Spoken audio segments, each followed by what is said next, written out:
महाराष्ट्राचे उपमुख्यमंत्री आणि राष्ट्रवादी काँग्रेसचे अध्यक्ष अजितदादा पवार यांचे अपघाती निधन झाले आहे। या अपघातात त्यांच्यासोबत आणखी 6 जणांचा मृत्यू झाला। बारामती येथे विमानाचं लँडिंग होताना विमान धावपट्टी सोडून बाहेर गेले आणि 500 फूट इतक्या अंतरावरून ते जमिनीवर कोसळले। या भीषण अपघातात दुर्दैवाने कोणीच वाचू शकले नाही। अजित पवार यांच्या निधनाने महाराष्ट्राने द्रष्टा नेता गमावला आहे। संपूर्ण राज्यात शोकाकुल वातावरण असून राजकीय क्षेत्रात दुःखद छटा पसरली आहे।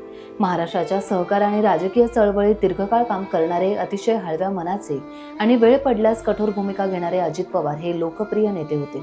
त्यांनी 2 दशकांत राज्याच्या राजकीय चळवळीत स्वतःचं अधिष्ठान निर्माण केलं। सामान्य कार्यकर्त्याला खूप जवळून अनुभवणारे आणि ओळख असलेले अजितदादा म्हणजेच सामान्य कार्यकर्त्यांचा मोठा आधार महाराष्ट्राने आज गमावला। महाराष्ट्राच्या सहकार चळवळीतील खंदा नेता गमावल्याचं अपार दुःख सहकार चळवळीतील कार्यकर्त्यांना आज झालं आहे। अजित पवार यांचा जन्म 22 जुलै 1959 रोजी झाला। ते राष्ट्रवादी काँग्रेस पक्षाचे संस्थापक शरदचंद्र पवार यांचे पुतणे आहेत। 1991 मध्ये अजित पवार पहिल्यांदा बारामतीचे आमदार झाले। त्यानंतर त्यांनी कधीही मागे वळून पाहिले नाही।